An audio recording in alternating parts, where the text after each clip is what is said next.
Bismillahirrahmanirrahim. Assalomu alaykum va rahmatullohi va barakatuh. Siz azizlarni jannat ahlini salomi bilan salomlaymiz. Jannatda Alloh azza va jalla va tahiyyatuhum fiha salam deydi. Jannat ahllarini bir-birlariga beradigan tahiyyotlari, ya'ni salomlari ayni mana shu shaklda. Assalomu alaykum va rahmatullohi va barakatuh bo'lar ekan. Alloh taolo bu dunyoda ham, u dunyoda ham barchalarimizni mana shu salom bilan yuzma-yuz kelishligimizni nasib qilgan bo'lsin. Islom tarixida bo'lgan eng buyuk voqealardan bittasi Aqaba bay'ati, Aqaba kelishuvi. Aqaba degan joyda Rasululloh sallallohu alayhi va sallam ansorlardan bir guruh jamoat bilan uchrashdilar.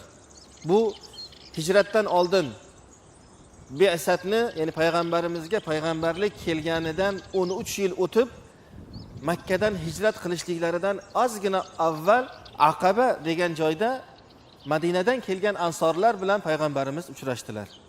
Mana shu uchrashuvni bir ko'z o'ngimizga keltirishligini xohlar edim.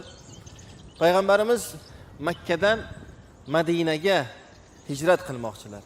Haqiqiy Darul Islom, islomni birinchi poytaxti, islomni birinchi qarorgohi sifatida taniladigan yangi bir makon Madinaga ko'chib ketmoqchilar. Uni oldidan madinaliklar bilan uchrashishlikni qasd qildilar va ular bilan Aqaba degan joyda uchrashdilar. Uchrashuvda ansorlardan Abdulloh ibn Ravoha ismli bir kishi o'rinlaridan turib Rasulullohga shunday dedilar: "Ya Rasululloh, ishtarit li robbika va li nafsika ma shi'ta." Ya Rasululloh dedilar, siz Robbingiz uchun va o'zingiz uchun qanaqa shartlaringiz bo'lsa bizga ayting. Ya'ni nima shart qo'ysangiz qo'ying. Nima desangiz, nima talablaringiz bo'lsa bizga ayting dedilar. Rasululloh sallallohu alayhi va sallam ashtaritu li robbi alla ta'budu illa iyyahu va la tushriku bihi shay'a. Allohdan boshqasiga ibodat qilmasliklaring, Allohga hech bir narsani sherik qo'shmasliklaringni shart qilaman. O'zim uchun esa an tamna'uni mimma tamna'una bihi ahlikum. Ahli ayolinglarni nimalardan himoya qiladigan bo'lsalaringiz, meni ham ayni shaklda himoya qilishliklaringizni sizlarga shart qilaman dedilar.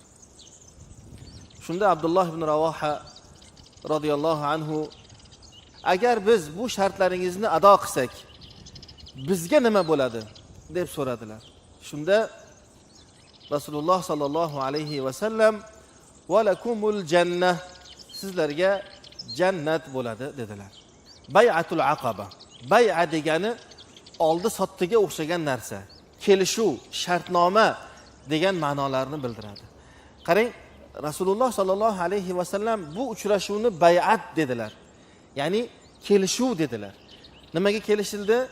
Rasululloh sallallohu alayhi va sallam shartlarini qo'ydilar va ansorlar bu shartlarni bajarilgan taqdirda ularga bo'ladigan natijani so'rab aniqlashtirib oldilar. Sizlar Allohga sherik keltirmagan holda yolg'iz o'zigagina ibodat qilasizlar va meni himoya qilasizlar va sizlarga Alloh azza va jalla jannatini beradi.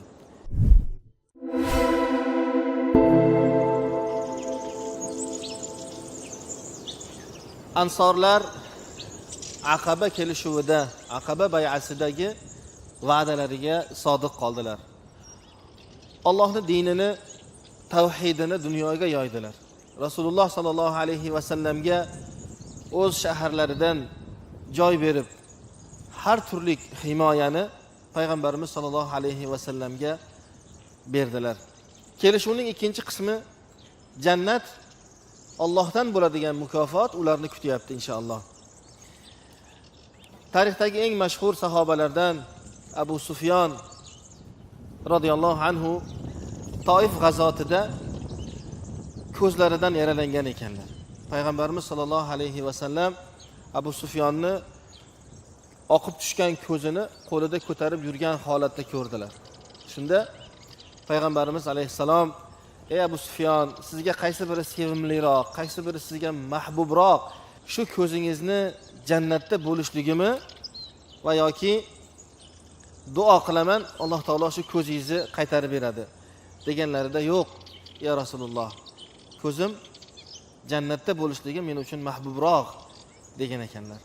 Albatta bu va bu kabi voqeliklar tarixda juda ham ko'p bo'lgan. Sahobalardan birlarini Rasululloh sallallohu alayhi va sallam bir oyoqlaridan ajralib qolganliklarini ko'rganlarida u kishini ko'ngillarini ko'tarib, ham hazil mutoyiba aralash qilib, "Sizni oyog'ingiz sizdan oldinroq jannatga kirib olibdi-da" degan gapni aytgan ekanlar. Albatta Alloh taoloni va'da qilgani jannat ulug' bir joy va uni badali ham, haqqi ham ulug' bo'ladi. Mana shuni his qilib, mana shuni tushunib yetib, bu dunyoda qanchalik harakat qilsak, shunchalik Allohni va'dasiga erishar ekanmiz. Shu o'rinda unutmasligimiz lozim, jannat darajalardan iborat ekan. Bir daraja bilan ikkinchi bir darajani orasi shunchalik ekanki, xuddi biz osmondagi yulduzlarga qaraganimiz kabi pastdagilar yuqoridagi darajadagilarga qarar ekan. Darajalarni ma'nosi bu dunyodagi amallarimizni bir-biridan farqli ekanligi, kim ko'proq, kim kamroq. Albatta har kim qilganiga yarasha darajalarini topar ekan. Alloh taolo barchalarimizni o'zini jannatiga loyiq insonlardan bo'lishligimizni nasib qilgan bo'lsin. Assalomu alaykum va rahmatullohi va barakatuh.